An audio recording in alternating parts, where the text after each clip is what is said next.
Good morning, જય સ્વામિનારાયણ વિદ્યાર્થી મિત્રો, કેમ છો? મજામાં?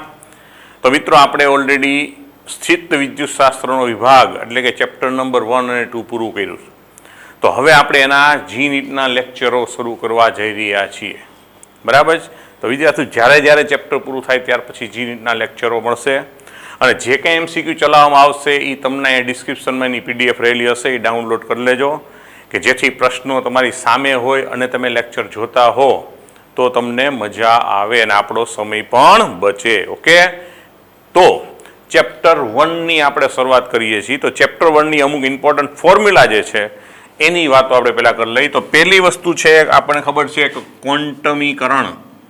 બરાબર? તો વીજભારનું ક્વોન્ટમીકરણ ની ફોર્મ્યુલા શું છે? Q ઇઝ ઇક્વલ ટુ એની, જ્યાં n ઇઝ ઇક્વલ ટુ પૂર્ણાંક સંખ્યા મતલબ plus or minus 1 2 up to. Formula number 2 કુલમનો નિયમ. કુલમનો નિયમ, તેનું ખાલી મૂલ્ય લેવું હોય તો K Q1 Q2 upon R square. બરાબર જ? K એટલે વિદ્યુત અચળાંક, અથવા તો K ની જગ્યાએ ઘણીવાર આપણે શું લખી? 1/4πε0 Q1 Q2 upon R square, જ્યાં K એટલે વિદ્યુત અચળાંક અથવા તો કુલમ અચળાંક અને એપ્સિલોન 0 એટલે શૂન્ય અવકાશની પરમિટિવિટી. આનું મૂલ્ય કેટલું છે? તો આપણે લેશું 8.85 10⁻² અને આનું મૂલ્ય છે 9 × 10⁹. આનો યુનિટ શું થશે? તો ન્યૂટન મીટર સ્ક્વેર પ્રતિ કુલમ સ્ક્વેર. આનો એને ઉલટો કુલમ સ્ક્વેર પ્રતિ ન્યૂટન મીટર સ્ક્વેર. રેડી? જો આને સદિશ સ્વરૂપમાં લખીએ, સદિશ સ્વરૂપ, તો આપણે આમ લખવાનું F is equal two K Q1 Q2 upon R1 minus R2 into R1 minus R2 સદિશ સ્વરૂપ છેદમાં mode of R1 minus R2 નો ઘન. રેડી? અથવા તો ઘણી વખત આમ K Q1 Q2 upon R square, તો અહીંયા R કેરેટ આમ પણ લખી શકાય. હવે જ્યારે આ સૂત્ર આપણે K તો વિદ્યુત અચળાંક જ છે. R1 R2 નો મતલબ શું? જેના વડે, એમ યાદ રાખો મિત્રો કે R1 એટલે જેના પર બળ લાગે જેનો સ્થાન સદિશ, R2 એટલે જેના વડે બળ લાગે છે એનો સ્થાન સદિશ થાય. આ સમીકરણ આ ફોર્મમાં યુઝ કરો ત્યારે એનો મતલબ થાય R એટલે બે વચ્ચેનું અંતર અને R કેરેટ એટલે પરિણામી બળની દિશાનો એકમ સદિશ. R કેરેટ શું લખવાનો? પરિણામી બળની દિશામાં એકમ સદિશ. ઓકે, અહીંયા શું થશે કે R1 એટલે જેના પર બળ લાગે તેનો સ્થાન સદિશ અને R2 નો મતલબ રાખવાનો જેના વડે બળ લાગે નો સ્થાન સદિશ. એટલે ત્યારે અહીં લખી છીએ પણ આપણે 1 2. બરાબર? આની લખી શકાય 1 2, પણ તો અહીંયા લખવાનું 1 2. બરાબર? તો જેના પર જેના વડે R1 R2 ને યાદ રાખો. ઓકે, ત્યાર પછી છે વિદ્યુત ક્ષેત્ર એટલે બિંદુવત. વીજભારનું વિદ્યુત ક્ષેત્ર, તો સૂત્ર છે E is equal to KQ upon R square. સદિશ સ્વરૂપમાં લ્યો તો R કેરેટ એટલે KQ upon R square into R caret. બળ અને F વચ્ચેનો સંબંધ બળના ફોર્મમાં, તો વિદ્યુત ક્ષેત્ર E બરાબર શું લખાય? QE. વિદ્યુત બળ F બરાબર શું લખાય? QE. અથવા તો ક્ષેત્ર બરાબર F/Q. તો આ બિંદુવત વીજભારને કારણે. પછી માની લો તંત્ર હોય તો જેટલા વીજભાર હોય, સિગ્મા ફોર્મનો ઉપયોગ આપણે ક્યારેય કરશું નહીં. થિયોરિટિકલ આપણે તારવીએ ખરા, પણ એક કરતાં વધારે વીજભારો હોય ને ગણી શકાય એટલા હોય તો દરેક વીજભારનું સ્વતંત્ર KQ પણ આશરે ગોતી અને એનો આપણે સદિશ સરવાળો કરવાથી પરિણામી ક્ષેત્ર મળી જાય. બરાબર જ? Okay, clear? સ્ક્રીનશોટ લેવો હોય તો લઈ લ્યો. રેડી? જો ભણેલા છો એટલે થોડુંક ઝડપથી બધું કામ કરવાનું. આ માત્ર તમને ખ્યાલ આવી જાય કે આવું કંઈક છે એટલા માટે.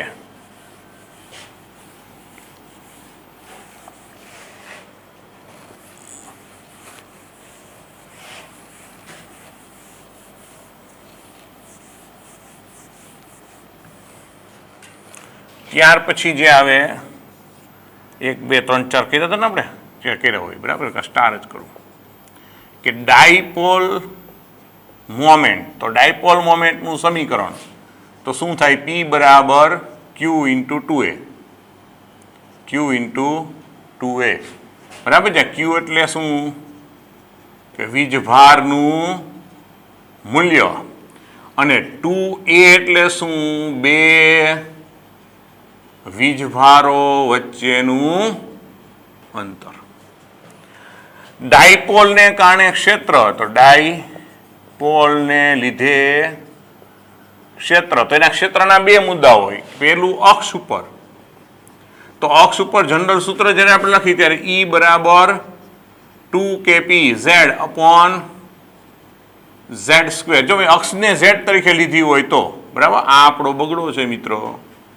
P એટલે ડાયપોલ મોમેન્ટ. હું અક્ષ તરીકે z અક્ષ લઉં તો અહીંયા z, અહીંયા આવશે z square minus s square આખાનો વર્ગ ઇન્ટુ p કેરેટ. કે જ્યાં z અક્ષ તરીકે, z બરાબર અક્ષ, બરાબર ને, z અક્ષ તરીકે લીધું અથવા z અક્ષ તરીકે લીધી. એટલે મેં z લખ્યું એટલે z ને અક્ષ તરીકે લીધેલ છે. હવે અહીંયા એ વિશેષ કિસ્સો છે P બરાબર 2kp અપોન z ગણ. ક્યારે? કે જો z is very greater than a. એ એટલે ખબર છે ને, ડાયપોલ મોમેન્ટમાં આપણે 2a કીધું હોય એનું અડધું. એટલે જો z ની કિંમત, મતલબ તમારે જે બિંદુએ ક્ષેત્ર શોધવું છે એની મૂલ્ય એ કરતા બહુ મોટું હોય તો સૂત્ર યાદ રાખજો, 2kp અપોન z ગણ. જનરલ સૂત્ર 2kp z upon z square minus s square upon whole square into p caret. p caret એટલે ડાયપોલ મોમેન્ટની દિશા, બરાબર. અહીં સદી સ્વરૂપ લખવું હોય તો અહીંયા p કેરેટ લખવાનું. રેડી? કે એટલે વિદ્યુત અચળાંક 9 × 10⁹, p એટલે ડાયપોલ મોમેન્ટ. આ રીતે ગોતી લેવાની, બરાબર છે. ઓકે. તો એ જ રીતે વિષુવરેખા. તો વિષુવરેખા માટે E ઇઝ ઇક્વલ ટુ શું થશે? તો માઇનસ kp અપોન, એને y કીધું તો y square plus s square raise to 3/2 into p caret. જ્યાં y એ શું લીધું છે? y અક્ષ વિષુવરેખા. વિષુવરેખા એટલે ખબર છે ને મિત્રો? ડાયપોલનો લંબ દ્વિભાજક. અને અહીંયા કિસ્સો છે કે માઇનસ kp અપોન y ગણ ઇન્ટુ p કેરેટ. કે જો y is very greater than a. ઘણાને એમ થતું હશે ભાઈ તમે ખૂબ ઝડપથી જઈ રહ્યા છો, ભાઈ જી નીટનો લેક્ચર છે, ભાઈ જી નીટનો, બરાબર, બોર્ડનો લેક્ચર નથી. એટલે જી નીટમાં કેપેબલ હોવા માટે ફટાફટ તમને ખબર પડી છે કે ક્યાં ક્યાં સમીકરણ, માત્ર તમને રિવાઇઝ કરવા માટે આપણે અહીંયા લઈએ છીએ. એટલે સમય ન બગડે પણ ઝડપથી તમને યાદ આવવા માંડવું જોઈએ. ત્યાર પછી ડાયપોલનો કિસ્સો છે સમાન વિદ્યુત ક્ષેત્ર. સમાન વીજ ક્ષેત્રમાં ડાયપોલ પર લાગતું ટોર્ક, તો એનું સદિશ સ્વરૂપ મિત્રો આવે P ક્રોસ E. અને જો એનું મૂલ્ય લખવું હોય તો PE sin થીટા. તો જ્યાં થીટા એટલે શું? કે P અને E વચ્ચેનો કોણ, વિદ્યુત ક્ષેત્ર અને ડાયપોલ મોમેન્ટ વચ્ચેનો કોણ. બાકી P એટલે ડાયપોલ મોમેન્ટ, E એટલે વિદ્યુત ક્ષેત્ર ખબર જ હોવી જોઈએ. ઓકે. તો ડાયપોલ માટે વિદ્યુત ક્ષેત્રના સમીકરણ, ડાયપોલ મોમેન્ટનું સમીકરણ અને સમાન વિદ્યુત ક્ષેત્રમાં ડાયપોલ પર લાગતું ટોર્ક. Okay, ready?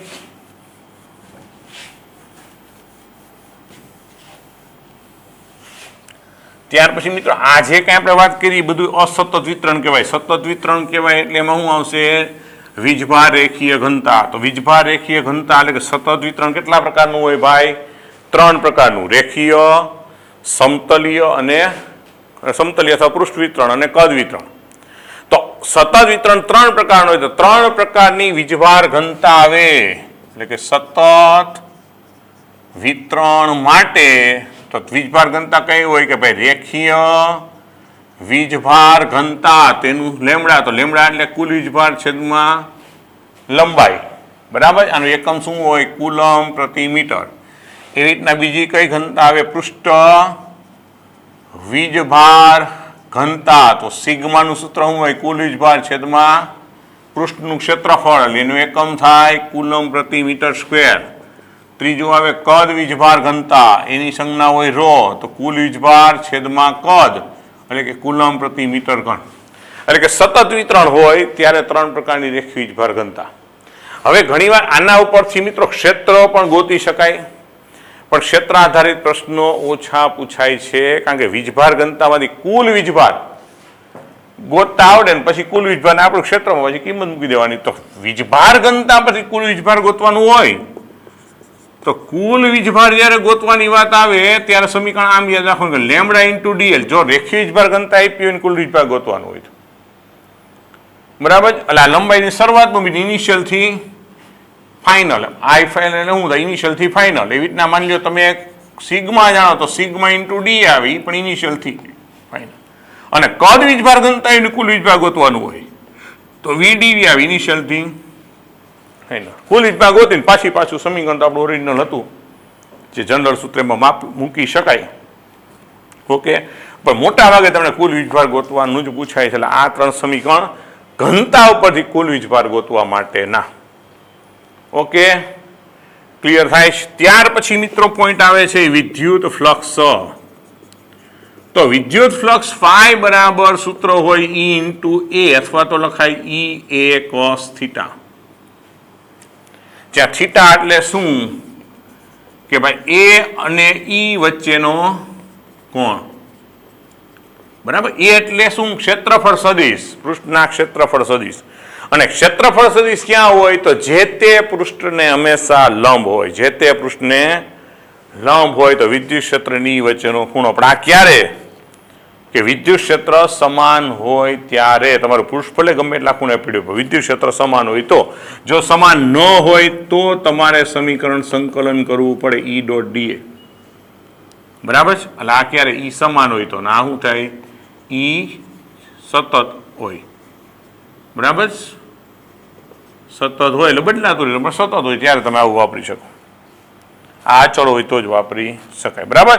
વિદ્યુત ફ્લક્સનો એકમ શું થાય તો તમને ખબર પડે ન્યૂટન મીટર સ્ક્વેર પ્રતિ કુલમ. શું થાય આનો એકમ શું હોય ન્યૂટન મીટર સ્ક્વેર પ્રતિ કુલમ. ક્લિયર. તો ફ્લક્સની વાત. ત્યાર પછી આવે છે મિત્રો ગાઉસનો નિયમ. શું આવે ગાઉસનો નિયમ. તો ગાઉસનો નિયમ શું હોય કે બંધ પૃષ્ઠ સાથે સંકળાયેલું ફ્લક્સ એટલે મારે E ડોટ ડી એ પણ કેમાં લઈ લેવાનું બંધ સંકલન. ત્યાં બંધ પૃષ્ઠ સંકળાયેલું ફ્લક્સ કેના બરાબર હોય ઘેરાયેલું વીજભાર છેદમાં એપ્સિલોન 0. જ્યાં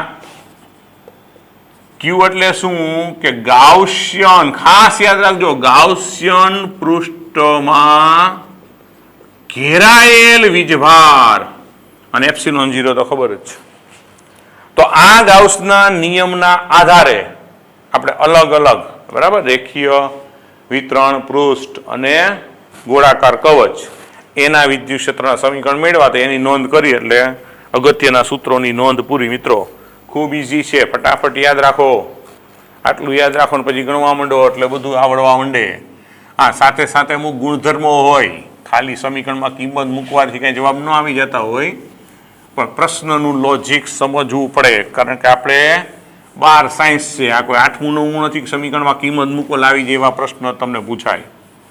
પણ સમીકરણો ખબર હોવી જોઈએ. તો ગાઉસના નિયમ પર આધારિત કે ભાઈ અનંત લંબાઈના સમાન રેખીય વીજભાર ઘનતા લેમ્બડા ધરાવતા તારને લીધે ક્ષેત્ર. તો એનું સૂત્ર શું હતું મિત્રો યાદ હોવું જોઈએ E is equal to lambda upon 2 pi epsilon 0 R into R caret. જે R એટલે તારથી લંબ અંતર શું હતું R એટલે તારથી લંબ અંતર, R કેરેટ એટલે લંબ દિશાનો એકમ સદિશ. ઘણી વખત આને K ના ફોર્મમાં લઈ જાય તો 2 વડે ગુણી 2 વડે ભાગો તો 4 પાઈ એપ્સિલોન 0 થઈ જાય તો 2K lambda upon R into R caret આમ પણ લખી શકાય. બરાબર. ત્યાર પછી હતું અનંત વીજભાર. બરાબર. સમતલ અનંત વીજભારિત સમતલ. વીજભાર ઘનતા ન્યાય પણ સમાન હતી સિગ્મા જેટલી. તો અનંત વીજભાર સમતલ ને લીધે ક્ષેત્ર. તો એના ક્ષેત્રનું સમીકરણ હતું E is equal to sigma upon 2 epsilon 0 n caret. જ્યાં સિગ્મા એટલે પૃષ્ઠ વીજભાર ઘનતા, હમણાં જ આપણે કીધું એપ્સિલોન 0 એટલે પરમિટિવિટી, એન કેરેટ એટલે શું? સમતલ ને લંબ એકમ સદિશ. જો ધન વિદ્યુત ભારિત હોય તો સમતલ ને લંબ બહાર આવતી દિશામાં, અને ઋણ હોય તો સમતલ ને લંબ અંદર જતી દિશામાં. અને ત્યાર પછી હતું સમાન પૃષ્ઠ વીજભારિત ગોળાકાર કવચ ને લીધે ક્ષેત્ર, તો E બરાબર 0. ક્યાં? અંદરના ભાગ માટે, અંદરના ભાગમાં, એટલે ગોળાકાર કવચના અંદરના ભાગમાં E બરાબર KQ upon R સ્ક્વેર, કે જ્યાં R is greater than R, એટલે એની ત્રિજ્યા કરતાં બહારના ભાગમાં, એટલે કે બહારના ભાગમાં. અને એની જગ્યાએ E બરાબર આપણે લખી શકીએ KQ, અહીંયા R કેરેટ લખજો, KQ upon capital R square into R caret. ક્યાં? કે સપાટી પર. ક્યાં? સપાટી પર. ત્યાં કેપિટલ R એટલે શું થાય? R બરાબર કવચની ત્રિજ્યા. શું લખવાનું? R બરાબર કવચની ત્રિજ્યા. તો કવચ માટે ખાસ યાદ રાખજો, અંદરના ભાગમાં 0 અને બહારના ભાગમાં જે બિંદુ દ્વિજભારનું હોય એના જેવું જ KQ upon R સ્ક્વેર. પણ જ્યાં R એટલે કવચના કેન્દ્રથી તમારે જે બિંદુએ, આ અંતર બધા ક્યાં છે? કવચના કેન્દ્રથી જે બિંદુએ વિદ્યુત ક્ષેત્ર શોધવું છે એનું અંતર, અને સપાટી ઉપર હોય ત્યાં કેપિટલ R સ્ક્વેર આવી જાય. Okay, ready? તો મિત્રો આ બધા જ ગુણધર્મ થઈ ગયા છે.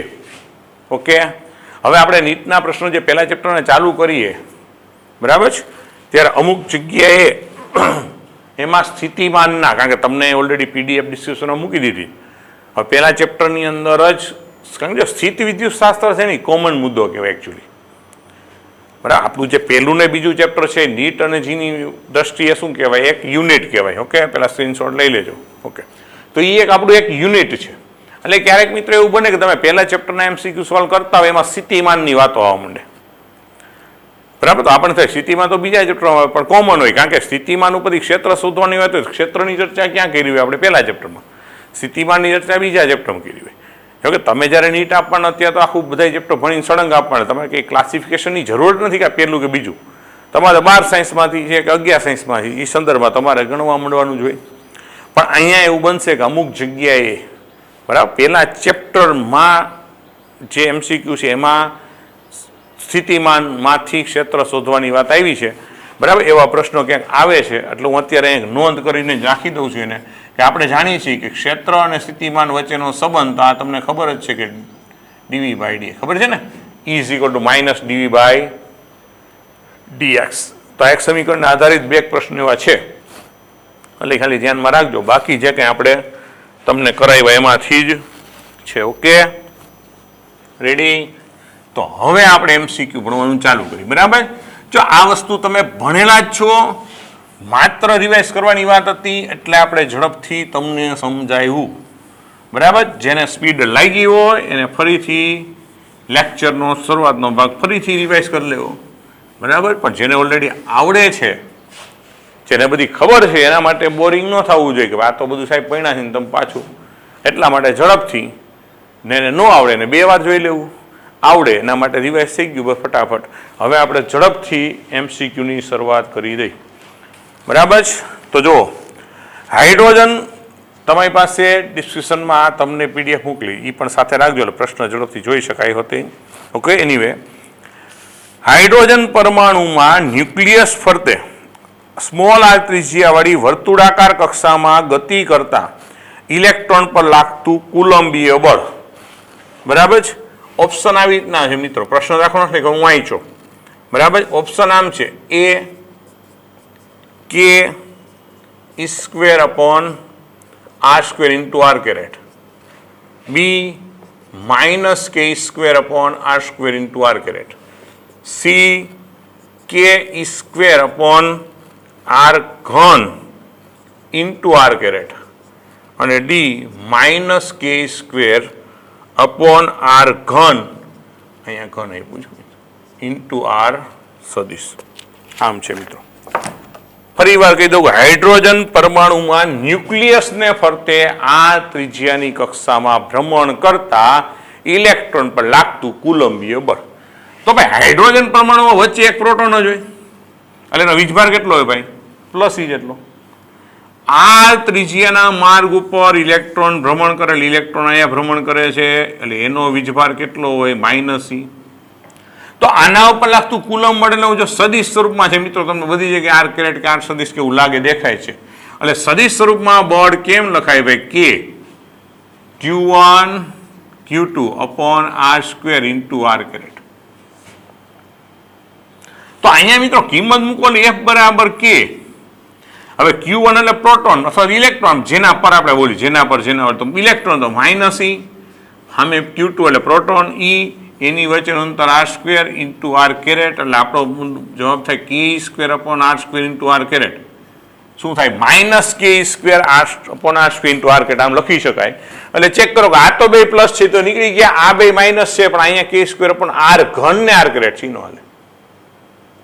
અહીંયા આર ઘન ને આર કેરેટ છે, આપણે તો આર સ્ક્વેર હોવું જોઈએ.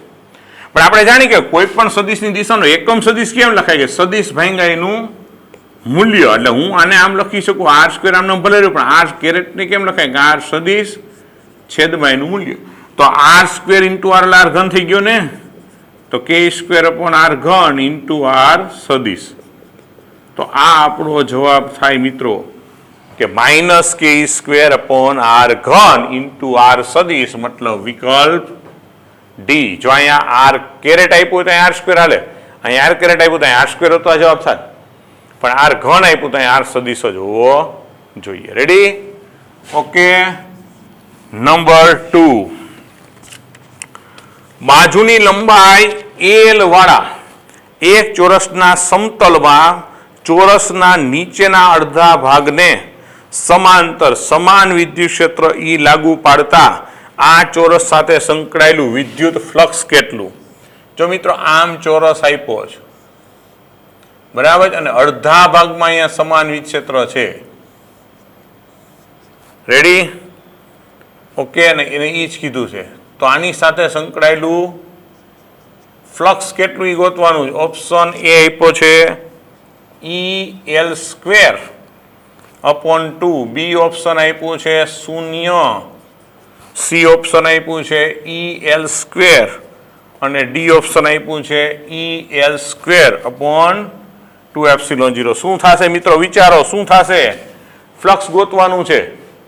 તો ફ્લક્સનું સમીકરણ હમણાં મિત્રો શું લગાવ્યું આપણે? E A cos theta.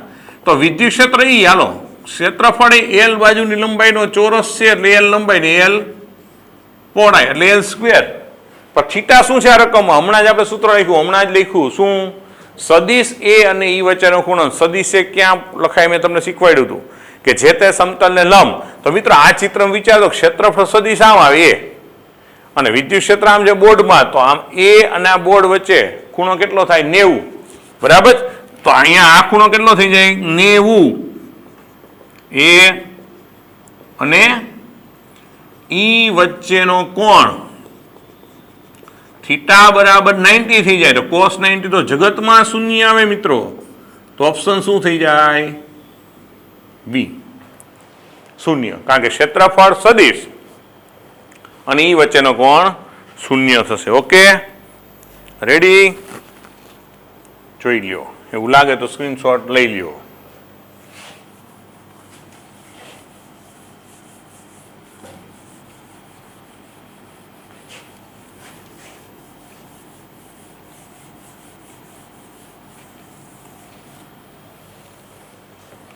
જો ત્યારબાદ ત્રીજો, એક વિદ્યુત ડાયપોલને તેની ડાયપોલ મોમેન્ટ પી સમાન વિદ્યુત ક્ષેત્ર ઈને સમાંતર રહે તેમ ગોઠવેલી છે. હવે તેને આ સ્થિતિમાંથી 90 અંશનું ભ્રમણ આપવામાં આવે ત્યારે થતું કાર્ય ખાલી જગ્યા જેટલું. બરાબર છે? એટલે ઓપ્શન આપ્યો છે PE/2, 2PE, C, PE અને D √2p। હવે મિત્રો અહીં એક જે સમીકરણ આવે ને એ આપણે આમ ટેક્સ્ટબુકમાં નથી, પણ તમે હવેથી યાદ રાખો, બરાબર? એવું એક સમીકરણ તૈયાર થાય છે એટલે યાદ રાખજો, આમ નોંધ કરીને કરી દો, એના પર જવાબ તમારો સીધો આવી જાય કે સમાન વીજ ક્ષેત્રમાં ડાયપોલને θ1 થી θ2 જેટલું ભ્રમણ આપતા અથવા તો આપવા કરવું પડતું કાર્ય, તો W બરાબર સૂત્ર યાદ રાખો મિત્રો, PE કૌંસમાં cos θ1 માઇનસ cos θ2। આને એક સમીકરણ તરીકે ગમે ત્યારે ગમે એ ખૂણામાંથી બીજા ખૂણામાં લઈ જાય ત્યારે એક સૂત્ર તરીકે યાદ રાખો કે P કૌંસમાં cos θ1 ને પહેલાની પરિસ્થિતિ માઇનસ બીજાની પરિસ્થિતિ। હવે આપણો એ પ્રશ્ન ફરીથી વાંચો કે સમાન વિદ્યુત ક્ષેત્રમાં ડાયપોલ P વિદ્યુત ક્ષેત્રને સમાંતર છે, મતલબ θ બરાબર 0, ન્યાથી 90° પ્રમાણે લઈ જાય એટલે θ બરાબર 90। તો આપણી કિસ્સામાં અહીંયા શું થાય મિત્રો, પહેલા સમાંતર હતું એટલે 0, θ1 0। ખાસ આ સૂત્ર યાદ રાખજો, સમાન વિસ્તારમાં કોઈ એક ખૂણામાંથી બીજા ખૂણામાં લઈ જવા માટે કરવું પડતું કાર્ય સિમ્પલી P કૌંસમાં cos θ1 માઇનસ cos θ2, જ્યાં θ1 એટલે પ્રારંભિક સ્થિતિમાં જે હોય, θ2 પછી અંતિમ સ્થિતિ। તો અહીંયા પ્રારંભમાં સમાંતર છે તો θ0, પછી લઈ જાય છે 90, રેડી? તો cos 90 એટલે જગતમાં શૂન્ય, cos 0 એટલે 1, તો P કૌંસમાં 1 માઇનસ 0, તો આપણો જવાબ આવે P, એટલે કે ઓપ્શન B નહીં, D, PE, આ આપણો જવાબ। રેડી? ચોથો, એક પોલા નળાકારમાં Q કુલમ જેટલો વિદ્યુતભાર રહેલ છે, જો વક્ર સપાટી B સાથે સંકળાયેલું ફ્લક્સ 5 વોલ્ટ ઇન્ટુ મીટર, જો ફ્લક્સનો એકમ આપણે લખો ન્યૂટન મીટર સ્ક્વેર, પણ સ્થિતિમાનના સંદર્ભમાં ખોટું વોલ્ટ ઇન્ટુ મીટર પણ એક એકમ છે, વોલ્ટ ઇન્ટુ મીટર હોય તો સમતલ સપાટી A સાથે સંકળાયેલ ફ્લક્સ ખાલી જગ્યા વોલ્ટ ઇન્ટુ મીટર। જો મિત્રો આવી રીતના છે કે એક નળાકાર છે, આ એની વક્ર સપાટીનું B છે અને આ સમતલ A છે, બરાબર? અને આ સમતલ એટલે આ A કીધું છે, અહીંયા C કીધું છે, બરાબર? આપણે A સાથે સંકળાયેલ ફ્લક્સ ગોતવાનું છે, ઓપ્શન આપ્યા છે 1/2 Q upon epsilon 0, Q by epsilon 0 minus 5, C છે 1/2 Q by epsilon 0 minus 5 અને D છે 5/3। રેડી? આવા ઓપ્શનો આપેલા છે। હવે મિત્રો રકમને વ્યવસ્થિત વાંચજો, વ્યવસ્થિત વાંચજો। શું છે ફરી વાર વાંચી લેજો કે એક પોલા નળાકાર Q કુલમ, બરાબર? પોલો નળાકાર છે, એમાં Q કુલમ એની અંદર છે, જો વક્ર સપાટી B સાથે સંકળાયેલ ફ્લક્સ 5 હોય, એટલે આ જે વક્ર સપાટીનું ફ્લક્સ 5 હોય તો A, બરાબર, A સાથે સંકળાયેલું ફ્લક્સ કે તો મિત્રો હવે આપણને કુલ ફ્લક્સ જ્યારે ગોતવાની વાત આવે તો ગાઉસના નિયમ મુજબ આપણે જાણીએ કે કુલ ફ્લક્સ અત્યારેનો હું કહી દઉં 5' કહી દઉં, તો કુલ ફ્લક્સ 5' એટલે 3 સપાટી જ મિત્રો, એક A સપાટી સાથે સંકળાયેલ ફ્લક્સ વત્તા B સાથે અને વત્તા C સાથે। હવે ગાઉસના નિયમ મુજબ આ જે કુલ ફ્લક્સ છે તો ઘેરાયેલ વીજભાર છેદમાં એપ્સિલોન 0 નક્કી લખી શકીએ આપણે ગાઉસના નિયમ, કોઈ પણ સપાટી હોય, સપાટીનો આકાર ગમે એવો હોય, કુલ વીજભાર છેદમાં એપ્સિલોન 0। નંબર 2 કે A અને C સાથે જે કાંઈ ફ્લક્સ હશે એ સમાન હશે, કારણ કે બે સમતલ જ છે, એટલે આને અત્યારે આપણે 5" કહી દઉં, તો આને કહેવાય 2 કહી દઉં, કારણ કે બેના સરખા, વધારામાં B નું તો રકમમાં આપ્યું ને તમને 5, એટલે અહીંયા સમજો મેં શું કર્યું કે 5A બરાબર 5C, સોરી, બરાબર શું કર્યું મેં 5" લીધું, તો એ બે સમાન છે એટલે આ બેનો સરળ એટલે 2 કરી નાખ્યું। તો હવે આપણે આ 5" એટલે A સાથે સંકળાયેલ C સાથે જે ગણો એ ગોતવાનું, તો અને આ બાજુ લઈ આવો તો 2 બરાબર Q upon epsilon 0 minus 5 બગડો છેદમાં લઈ જાઓ તો 5" બરાબર 1/2 Q upon epsilon 0 minus 5, આ આપણો જવાબ આવે, એનો મતલબ કે ઓપ્શન C થાય। રેડી? ઓકે, લઈ લો સ્ક્રીનશોટ, લેતા જાજો.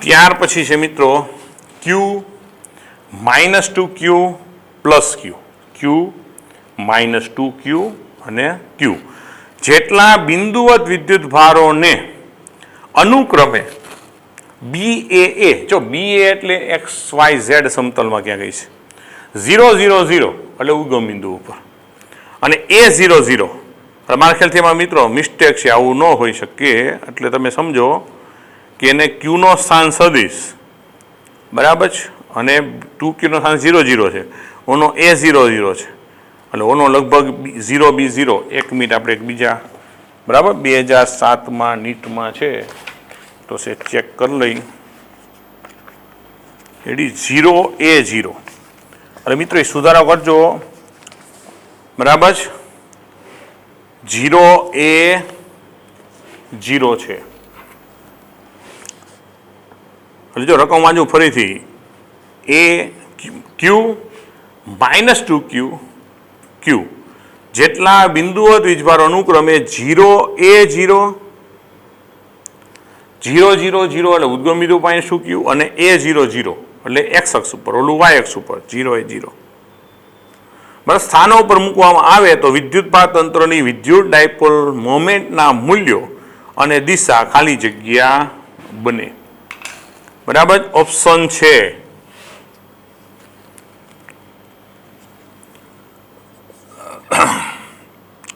ઓપ્શન છે એ, મૂલ્ય બરાબર √2qa અને દિશા 0 0 0 થી A0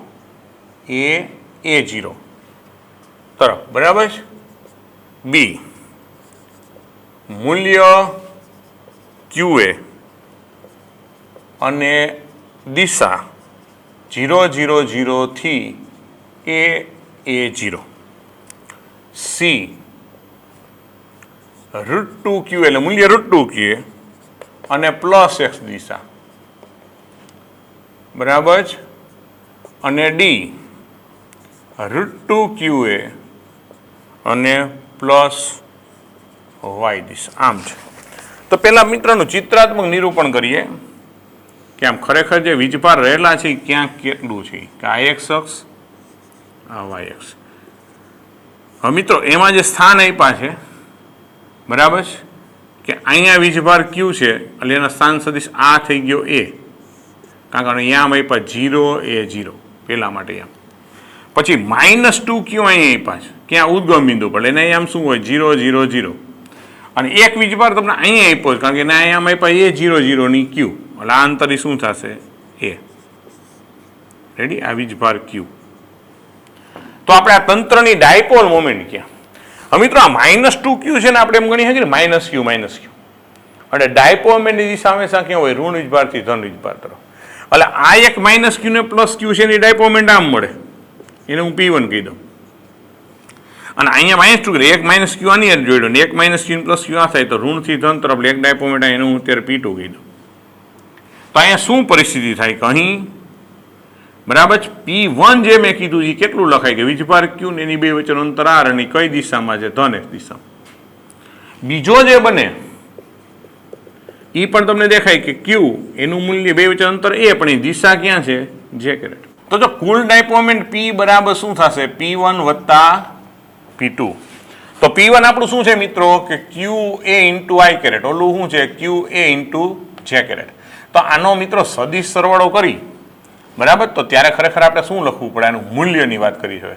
તો મૂલ્ય એટલે બે સદિશોના વર્ગના સરવાળાનું વર્ગમૂળ લખાય ને, એટલે શું થાય QA એનો વર્ગ + QA નો વર્ગ, તો જવાબ શું થઈ જાય √2QA. આ તો ખબર પડે કે નહીં, એટલે મૂલ્ય થઈ ગયું √2QA. એટલે આ ઓપ્શન કે આ 3 હોઈ શકે, આ તો ન જ હોય, એટલે બી તો કેન્સલ જ, કારણ કે એનું મૂલ્ય જ QA આવ્યું.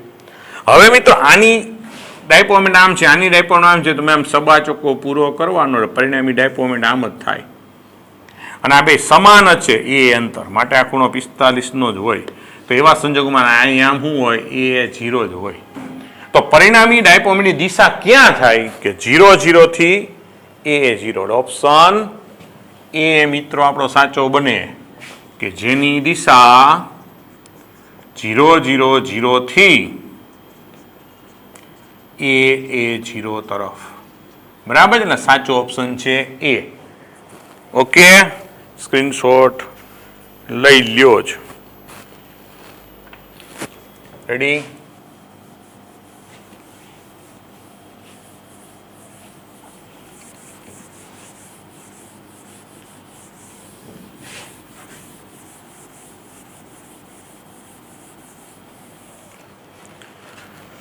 ત્યાર પછી છે આકૃતિમાં દર્શાવેલી આર ત્રિજ્યાવાળી ધાતુની રિંગને ક્યુ વિદ્યુતભાર આપેલ છે. આ રિંગના AKB ભાગને કારણે O બિંદુએ મળતા વિદ્યુત ક્ષેત્રનું મૂલ્ય E જેટલું છે. તો આ રિંગના બાકીના ભાગ ACDB ને કારણે બરાબર O બિંદુએ વિદ્યુત ક્ષેત્ર ખાલી જગ્યા જેટલું થાય. તો મિત્રો આમ છે, બરાબર છે? ઓપ્શન એ કે O દિશામાં E જેટલું, બી O કે દિશામાં E જેટલું, સી કે O દિશામાં E જેટલું. અને ઓલા આમ ઓપ્શન તો મિત્રો એ ખરખા જ મૂકી દીધા. હવે એ લોકોએ O કે દિશામાં એટલે આમ તો આના બે ઓપ્શન એ ખરખા છે બધાના. રેડી? કારણ કે કેવો એટલે એ લોકોએ પ્રિન્ટ આપેલું છે તો એવું જ. રેડી? એટલે ઓપ્શન છતાં એમાં હું ફેરફાર થાય તો 3 જેટલું. એટલે કામ કરવાનું, ઓપ્શનમાં થોડોક આટલો સુધારો કરજો. અહીંયા 3 જેટલું અને અહીંયા 3 જેટલું. અને જો તમને જે ઓપ્શન આપ્યા છે એમાં બરાબર સુધારા કરી નાખજો કે ઓપ્શન સીમાં 3 કરી નાખો અને ઓપ્શન ડીમાં પણ 3 જેટલું.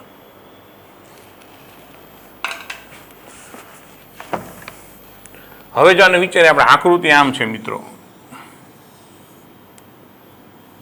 આમ એક વર્તુળાકાર રિંગ છે. આ એ બરાબર, બી સી ડી, આ ઓ, અને અહીં આપી દીધું કે. તો આ ભાગ છે, આ ભાગ એને કારણે વિદ્યુત ક્ષેત્ર ઈ જેટલું છે, આટલા ભાગને કારણે. બરાબર છે? ઈ કેટલું છે? આ રિંગ ઉપર કુલ વીજભાર ક્યુ છે અને રિંગને કારણે એ કે બી જેટલું ઓ બિંદુ વિદ્યુત ક્ષેત્ર ઈ જેટલું છે. બરાબર? તો જો ધન વીજભાર છે આને કારણે જે કંઈ ક્ષેત્ર હોય એ આમ ઓ પાસે આ દિશામાં હોય, એટલે કેઓ દિશામાં. તો બાકીના ભાગ એટલે એ ડી સી બી ને કારણે કેટલું. એટલે આપણે હવે શું ગોતવાનું છે કે ભાઈ આ ભાગને કારણે વિદ્યુત ક્ષેત્ર કેટલું. રેડી? તો મિત્રો આખી રિંગને કારણે કેન્દ્ર ઉપર શૂન્ય હોય. આખી રિંગને કારણે કેન્દ્ર ઉપર શું થવું જોઈએ? શૂન્ય થવું જોઈએ. તો એનો મતલબ આટલા ભાગને કારણે ઈ હોય તો બાકીના ભાગને ઈ જેટલું જ અને વિરુદ્ધ દિશામાં હોવું જોઈએ. બરાબર? એટલે શું થાય કે ભાઈ આખી રિંગને લીધે O પાસે વીજ ક્ષેત્ર E, કુલ વીજ ક્ષેત્ર E શૂન્ય, વીજ ક્ષેત્ર શૂન્ય થવું જોઈએ. માટે જો એ કે બી ને લીધે O પાસે E જેટલું ક્ષેત્ર હોય તો એ સી ડીબી ને લીધે પણ O પાસે વીજ ક્ષેત્ર E જેટલું જ પણ વિરુદ્ધ દિશામાં હોવું જોઈએ. તો માટે શું થાય કે આને કારણે વીજભાર ધન છે એટલે ધનને કારણે ક્ષેત્ર હંમેશા બહાર આવતી દિશામાં હોય. તો અહીંયા ધન છે એટલે એને કારણે ક્ષેત્ર ક્યાં હોવું જોઈએ? એમ બહાર આવતી દિશામાં જ હોવું. એટલે એના જેટલું વિરુદ્ધ દિશામાં, એનો મતલબ ઓકે દિશામાં, અને ઈ જેટલું જ હોવું જોઈએ. ઓપ્શન બી થાય. તો માટે શું લખાય કે ઓકે દિશામાં ઈ જેટલું. આ આપણો ઓપ્શન આવે. ઓપ્શન બી જેટલું થાય. રેડી? ઓકે. ત્યાર પછી એક ધાતુમાં મુક્ત ઇલેક્ટ્રોનનો સરેરાશ મુક્ત પથ 4 × 10⁻⁸ મીટર છે. તેમાંનું વિદ્યુત ક્ષેત્ર ઇલેક્ટ્રોનને સરેરાશ રીતે 2 ઇલેક્ટ્રિક વોલ્ટ જેટલી ગતિ ઉર્જા આપે છે. તો આ વિદ્યુત ક્ષેત્ર ખાલી જગ્યા વોલ્ટ પ્રતિ મીટર. તો જો સરેરાશ મુક્ત પથને આપણે ડી કહી દઈએ મિત્રો અત્યારે, તો 4 × 10⁻⁸ મીટર. એને ગતિ ઉર્જા આપે છે એ 2 ઇલેક્ટ્રિક વોલ્ટ છે. તો આપણે વિદ્યુત ક્ષેત્ર ગોતવાનું છે. ઓપ્શન એ છે 5 × 10⁻11, બી છે 8 × 10⁻11, 5 × 10⁻7 અને 8 × 10⁻7. ઓકે. તો સમજો અહીંયા ઇલેક્ટ્રોનને જે ગતિ ઉર્જા મળે છે પ્રારંભમાં શૂન્ય, પછી ક્ષેત્રને કારણે મુક્ત પથ કરતા મળે છે, તો આપણે કાર્ય ઉર્જા પાવર જેવું થાય પ્રમેય મુજબ. તો અહીં ડબલ્યુ બરાબર શું લખાય? ડેલ્ટા કે. 11 ધોરણ યાદ થયું. કાર્ય ઉર્જા પ્રમેય થતું કાર્ય બરાબર ડેલ્ટા કે. હવે કાર્યની જગ્યાએ શું લખાય? બળ ગુણ્યા સ્થાન, FD cos θ લખાય. અને અંતિમ માઇનસ પ્રારંભિક. એફની જગ્યાએ શું આવશે? QE, વીજભાર લાગતું બળ થાય QE. આ ડી, આ કોસ, આ 0, કારણ કે ક્ષેત્રની દિશામાં જ આપણે મુક્ત પથ સ્થાનાંતર આપે. આ જે ઉર્જા છે એ તમને 2 ઇલેક્ટ્રિક વોલ્ટ આપીને પ્રારંભિક શૂન્ય લઈ લેવાનું. તો ઇલેક્ટ્રોનની વાત છે, આ મૂલ્ય થશે 1.6 × 10⁻⁹ ક્યુનું મૂલ્ય એ આપણે ગોતવું છે. આ ડી થશે સરેરાશ મુક્ત પથ આપ્યો 4 × 10⁻⁻⁴ cos 0 1. બરાબર છે, કારણ કે તમને સરેરાશ મુક્ત પથ આપ્યો છે એટલે એની દિશામાં સ્થાનાંતર કરવું આપણે સ્વીકારીએ. અને આ 2 ઇલેક્ટ્રિક વોલ્ટ આપ્યો જૂલમાં ફેરવો તો 1.6 × 10⁻⁹. તો આ 1.6 × 10⁻⁹ કેન્સલ, એને કરતા બનાવો છેદમાં લઈ જાઓ તો E = 2/4 × 10⁻⁸. તો અહીંયા શું થાય? 2 2 4, 1/2 એટલે 0.5 10⁸. તેનો મતલબ 5 × 10⁷ વોલ્ટ પ્રતિ મીટર. મતલબ ઓપ્શન સી. ઓકે, જોઈ લ્યો અને સ્ક્રીનશોટ લઈ લ્યો. રેડી?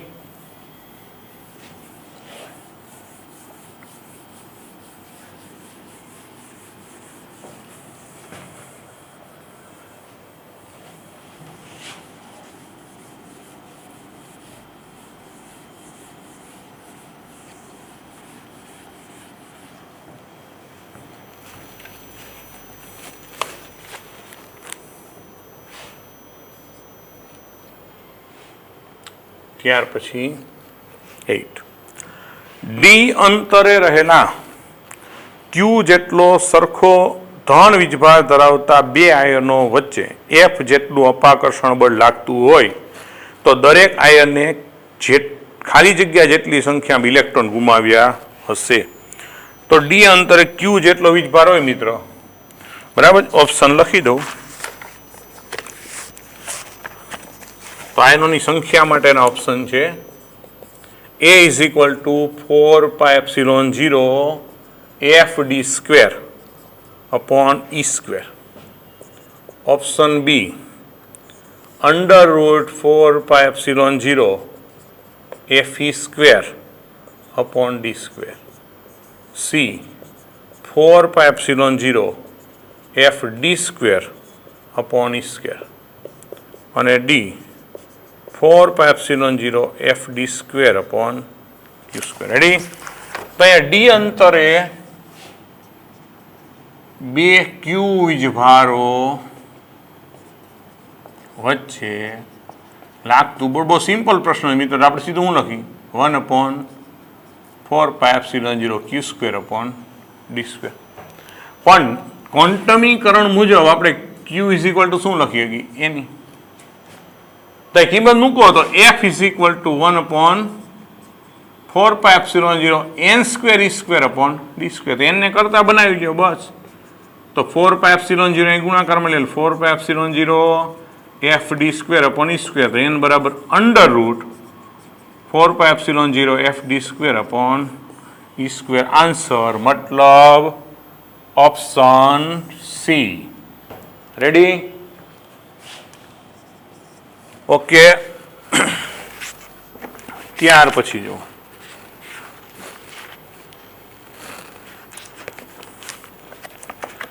બરાબર આકૃતિમાં દર્શાવ્યા પ્રમાણે એલ જેટલી બાજુની લંબાઈવાળા ચોરસના સમતલમાં સમક્ષિતિજ સાથે થીટા ખૂણે આવેલા સમાન વિક્ષેત્રને કારણે ચોરસ સાથે સંકળાયેલું વિદ્યુત ફ્લક્સ કેટલું? હમણાં જ આપણે ગણ્યું તો માત્ર આકૃતિ બદલાઈ છે. EL square cos theta EL square sine theta અને ડી 0. આવી આકૃતિ છે મિત્ર ચોરસ અને એની સાથે થીટા ખૂણે બરાબર આમ વિદ્યુત ક્ષેત્ર છે. ઈ જેટલું ક્ષેત્ર પણ કેટલા ખૂણે? થીટાના ખૂણે. તો મિત્રો અહીંયા ક્ષેત્રફળ સદિશ તો હંમેશા લંબ લેવો પડે. ઈ વચ્ચેનો ખૂણો 90. તો ફ્લક્સ બરાબર ઈ એ કોસ થીટા. તો અહીંયા ઈ આ એલ સ્ક્વેર આ કોસ થીટા કારણ થીટાના ખૂણે પણ અહીંયા થીટા આમ બેઝિકલી શું થઈ જાય? 90. તો જવાબ શું થઈ જાય? 0. જો અહીંયા જે થીટા મેં વાપરો છે મિત્રો એ કેનો વચ્ચેનો ખૂણો હોય કે ક્ષેત્રફળ સદિશ અને વિદ્યુત ક્ષેત્ર વચ્ચેનો. તો ક્ષેત્રફળ સદિશોમાં જે તે સમતલનો લંબ હોય અને આ ક્ષેત્રફળ સદિશ તો એની વચ્ચેનો ખૂણો 19 cos 90 એટલે શું થાય? હંમેશા 0. રેડી? એટલે આપણો જવાબ શું આવશે? 0. ઓકે.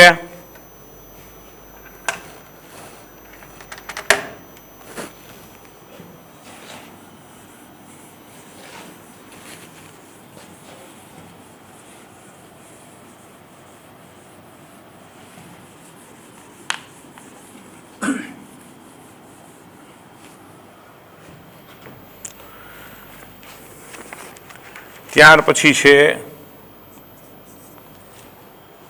10. આર ત્રિજ્યાવાળા કેપિટલ આર ત્રિજ્યાવાળા એક ગાઉસિયન પૃષ્ઠ વડે ઘેરાતો વિદ્યુતભાર ક્યુ જેટલો છે. જો આ ત્રિજ્યા બમણી કરવામાં આવે તો બહાર આવતું વિદ્યુત ફ્લક્સ કેટલું? બરાબર ઓપ્શન છે વધીને 4 ગણું થશે, ઘટીને અડધું થશે, યથાવત રહેશે કે બમણું થશે. તો મિત્રો સીધું જ છે કે યથાવત રહેશે. આપણે લખી હતી છે નિયમ મુજબ લખીએ ઓપ્શન કે વધીને 4 ગણું બરાબર, ઘટીને અડધું, યથાવત રહેશે, બમણું થશે. બરાબર. હવે મિત્રો આ ત્રિજ્યાનું એક ગોળાકાર ગાઉસિયન પૃષ્ઠ હોય એની સાથે ઘેરાયેલ વીજભાર કેટલો આપ્યો છે? ઘેરાતો વીજભાર કેપિટલ ક્યુ છે. આ ત્રિજ્યાનું ગોળાકાર ગાઉસિયન પૃષ્ઠ. તો આનું ફ્લક્સ આપણે હંમેશા ઘેરાયેલ વીજભાર છે મેં ε0 લખી. ગાઉસના નિયમમાં ક્યાંય પણ પરિમાણ ઉપર આધારિત નથી. એટલે ત્રિજ્યા કદાચ તમે બમણી કરી નાખો કે અડધી કરી નાખો ગમે કરો, ઘેરાયેલ વીજભારમાં ફેરફાર ન આવે તો ગાઉસિયન પૃષ્ઠની સમિતિ ઉપર કંઈ આધારિત હોતું નથી. માટે શું થાય? યથાવત રહેશે. ઓકે. ત્યાર પછી છે એક વિસ્તારમાં P બરાબર XYZ બિંદુએ વિદ્યુત સ્થિતિમાન, જો હમણાં મેં કીધું વિદ્યુત સ્થિતિમાન ક્ષેત્ર વચ્ચેનું સંબંધ આપી દીધું. વિદ્યુત સ્થિતિમાન V બરાબર 4x² વોલ્ટ જેટલું છે. તો આ વિસ્તારમાં 102 મીટર બિંદુએ વિદ્યુત ક્ષેત્રનું મૂલ્ય ખાલી જગ્યા અને દિશા ખાલી જગ્યા છે. તો PXYZ પાસે મિત્રો V બરાબર 4x² છે. તો Q ઇઝ ઇક્વલ ટુ 102 પાસે E કેટલું એટલે એનું મૂલ્ય અને દિશા બે આપણે ગોતવાની છે. રેડી? તો મિત્રો અહીંયા સંબંધ ખબર હોવો જોઈએ કે વિદ્યુત ક્ષેત્ર E નો સંબંધ dV/dx છે. બરાબર. તો EX કરો ને ત્યારે dV બાય, કારણ કે માત્ર x જ છે, y અને z ઘટક શૂન્ય જ આવવાના છે કારણ કે સ્થિતિમાન માત્ર x ઉપર આધારિત છે. એટલે વાય સાપે વિકલન શૂન્ય થાય, ઝેડ સાપે વિકલન શૂન્ય થાય. એટલે માત્ર સ્થિતિમાન એક્સ માત્ર એક જ પદ ગોતવાનું રહે. નીચે માઇનસ ડી dx, અહીંયા શું થશે 4x². તો આનું વિકલન કરો શું થાય 4m, આનું થઈ જાય 2x. તો જવાબ શું આવશે -8x. અને x એટલે x દિશામાં જોઈએ ને, y અને z આમ શૂન્ય. અહીં EY બરાબર EZ બરાબર 0. તો x બરાબર તમારે જે બિંદુએ ગોતવાનું, અહીં q નો x આમ તમને કેટલો આપ્યો છે 1 છે. તમારે જે બિંદુએ ગોતવાનો 1 છે ને x બરાબર 1. તો મારી EX બરાબર -8 × 1 એટલે -8 વોલ્ટ પ્રતિ મીટર. એટલે આપણો જવાબ શું આવે? મૂલ્ય E બરાબર -8 અને કઈ દિશામાં? ઋણ છે એટલે શું આવશે? ઋણ x દિશામાં. જો કે આપણે ઓપ્શન લખ્યા નથી એટલે ઓપ્શન આવા હતા મિત્રો કે એ 8 + x દિશા, બી 16 - x દિશા, સી 16 + x દિશા અને ડી 8 - x દિશા. તો આપણો ઓપ્શન શું થયો? ડી, 8 અને -x દિશા. ઓકે, ક્લિયર થાય છે?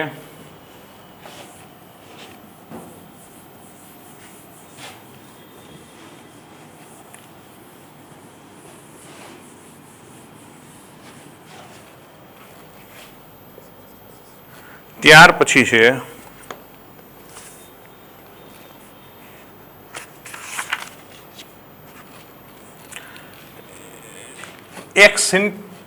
એક સેન્ટીમીટર અને 3 સેન્ટીમીટર ત્રિજ્યાવાળા ધાતુના બે ગોળાને અનુક્રમે -1 × 10⁻² કુલમ અને 5 × 10⁻² કુલમ વિદ્યુત ભાર આપીને તેમને વાહક તાર વડે જોડવામાં આવે છે, તો અંતિમ સ્થિતિમાં મોટા ગોળા પરનો વીજભાર કેટલો? હવે મિત્રો અહીંયા થોડોક પ્રશ્ન છે, એમાં એક કન્સેપ્ટ યાદ રાખવા જેવો છે. અહીંયા જે બે ગોળા છે, પહેલાં હું તમને ઓપ્શન લખી દઉં. 0.02 B, 0.03 C, 0.04 અને D 0.01. ઓકે, જો પ્રશ્ન સમજો આમ છે કે R ત્રિજ્યાનો એક ગોળો છે એટલે 1 સેન્ટીમીટર અને ત્રીજો આને R1 કીધું, અત્યારે હું કીધું R2, એની બીજી ત્રિજ્યા. આના ઉપર વીજભાર Q1, પહેલાં હું જનરલ સમજાવી દઉં, પછી આપણે આ મૂલ્યો આપણે આપ્યા મુજબ મૂકશું. અહીંયા Q2. જ્યારે તમને બે અલગ અલગ ત્રિજ્યાના ગોળા હોય અને બે પર વીજભાર જુદો જુદો હોય અને ત્યારે બંનેને જ્યારે સંપર્કમાં લેવામાં આવે ત્યારે કોઈ એક ગોળા ઉપરનો વીજભાર પૂછ્યો હોય ત્યારે મિત્રોના સમીકરણ ખાસ યાદ રાખજો કે આ બે ઉપર જે કાંઈ વીજભાર સંપર્કમાં લેવા પછીનો વીજભાર હું, બરાબર, એ આપણે ગોતવાનો છે. ક્લિયર થાય? અથવા એનું સ્થિતિમાન કેટલું, આપણે શું પૂછ્યું? એનો વીજભાર પૂછ્યો. તો હવે સમજો આ Q1 Q2 આ પ્રારંભિક પરિસ્થિતિ, પછી સંપર્કમાં લ્યાવો તો અહીંયા પહેલાં એ નક્કી કરો કે કુલ વીજભાર પહેલાં ગણો. તો કુલ વીજભાર Q શું થશે કે શરૂઆતમાં Q1 + Q2. તો હવે મિત્રો અહીંયા યાદ રાખજો કે કુલ વીજભાર પહેલાં ગણી લેવાનું. હવે જે ગોળા પર ગોતવાનો તે હું પહેલા ગોળાનું Q1 કહું તો મારે કેમ લખવાનું? કુલ વીજભાર એટલે હું Q1 + Q2. પણ એના અત્યારે આપણે Q કીધું, હું Q જ કીધું. Q છેદમાં બે ગોળાની ત્રિજ્યાનો સરવાળો અને ગુણાકારમાં તમારે જે ગોળા ઉપર ગોતવું છે. માની લો તમારે બીજા ગોળા ઉપર ગોતવું તો શું કરવાનું? Q2 એટલે કુલ વીજભાર છેદમાં બેનો સરવાળો પણ ગુણાકારમાં શું આવી જાય? એની ત્રિજ્યા. તો હવે આ પરિસ્થિતિમાં અહીંયા ગણો તમે અત્યારે કે અહીંયા કુલ વીજભાર Q બરાબર શું થશે કે Q1 + Q2. તો Q1 કેટલો આપ્યો છે તમને રકમમાં કે -1 × 10⁻², બરાબર, -1 × 10⁻² નો લો 5 × 10⁻². તો Q1 -1 × 10⁻², 5 × 10⁻², તો -1 + 5 અહીંયાથી 4 × 10⁻². બરાબર, તો આ કુલ Q મળ્યો. હવે આપણને મોટા ગોળાનું કીધું એટલે સૂત્ર Q વાપરવું પડે. તો હવે મોટા ગોળા પર વીજભાર એને અત્યારે મેં Q2 કીધું, તો કુલ વીજભાર કેટલો? સૂત્ર વાપરું છું ભાઈ, લખવું હોય તો લખી નાખી. Q R1 + R2 × R2. તો કુલ વીજભાર 4 × 10⁻². આ 1 સેન્ટીમીટર, ઓલો છે 3 સેન્ટીમીટર કીધું હતું ને, ગુણાકારમાં શું થાય 3 સેન્ટીમીટર. પણ આ બધાય સેન્ટીમીટરને કંઈ મીટરમાં ફેરવાની જરૂર છે નહીં, કારણ કે આનું સેન્ટીમીટર -2 નાનું -2 કેન્સલ થઈ જવાનું.